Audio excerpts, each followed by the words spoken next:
Hey guys, well today it's going to be an exciting day. Today I'm going to be talking about the dirty cow vulnerability. The dirty cow vulnerability is an interesting case of the race condition vulnerability because it exists in the Linux kernel since September 2007 and was discovered and exploited in October 2016. The vulnerability affects all the Linux-based operating systems, including Android, and the consequence is very severe because attackers can gain the root privilege by exploiting the vulnerability. The vulnerabilities resides in the code of the copy on write inside the Linux kernels. By exploiting this vulnerability, attackers can modify any protected file, even though these files are only readable to them. I want to show it to you and explore how it works and try to understand the exploit code.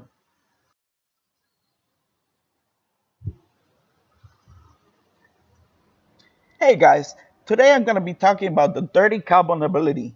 What the dirty cow vulnerability does, it allows write access to read-only files. For this example, I'm going to be using the etc passwd file, which we all know is only accessible to root for writing purposes. As you know, here we're going to be changing Pedro's user's ID from 1002 to 0000, making it effectively a root account.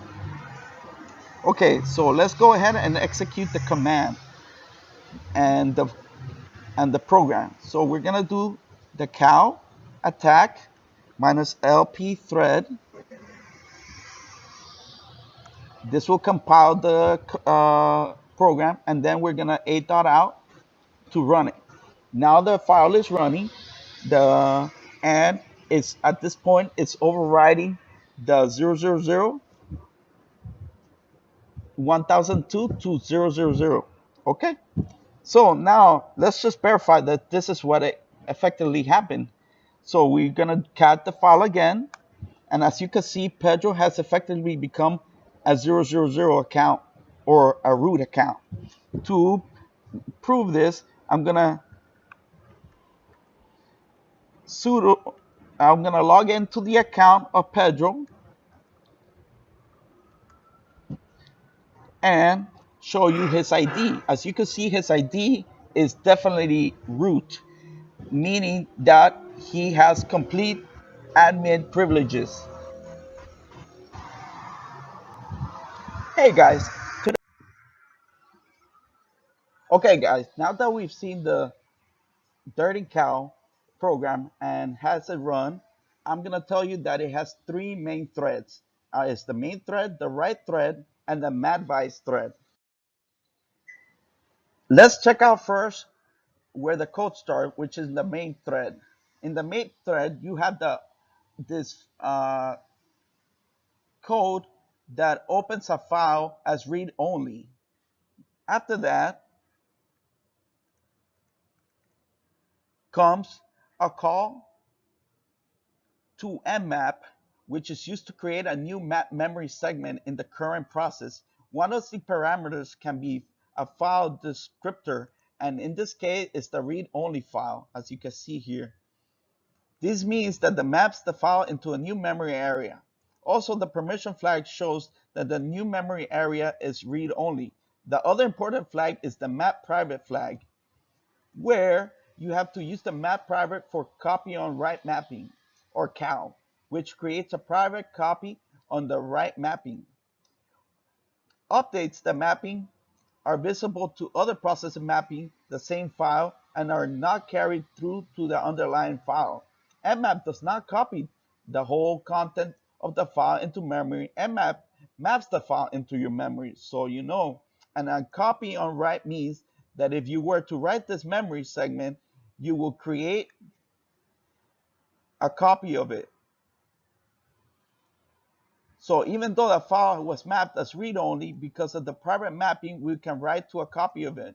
Mmap will map the root file directly into memory, and you can read the content of the file or write a copy of it. The main thread maps the file to memory and therefore finds the pattern here. It will be the USD for Pedro. Now, in the write thread, the job of the write thread is listening to the following and is to replace the string of the user ID from 1002 in the memory with 000 to make the user root. The proc self mem line opens the file proc self mem, and proc is so-called pseudo file systems which you can read and write to. In this case, the proc self refers to special files provided for the current process. So every process will have its own proc self, and there's a file called mem, and in there it's a file which representation of the current process memory. In this case, the exploit can write to this file in a loop. So it first performs the seek, which moves the current cursor to the start of the file when mapped in memory, and then writes the string path, so it will trigger the copy of the memory as it changes. The map bytes call syscall can be used for temptation reasons. You can provide the kernel with some information on how you intend to use the memory map area. The one advice that we give the kernel is the memory area where we map the file to is not needed, which is done with the mad don't need flag, which stands for which do not accept access in the near future. For the time being, the application is finished with the given range, so the kernel can free resources associated with it. This thread does only one thing, as we know, which discards the private copy of the map memory, so the page table can point back to the original map memory. Then, once these two threads are done, then the attack runs a loop where it runs the two threads in parallel. Dirty cow is a race condition vulnerability. What this means is that the certain events have to occur in special order that are fairly unlikely to happen under normal circumstances. If the write and the map system calls are revoked, alternatively, one is invoked and the only other is finished, and the write operation will always be forbidden in the private and copy will never. The only way for the attack to succeed is to perform the MIFA system call with the write and system call still running. Well, to fix these vulnerabilities, you could either run the apt-get update and the apt-get disk upgrade in Ubuntu and Debian, or in CentOS, you could use the apt update kernel. Thank you for your listening to me, and these are the references for my video. Have a good day.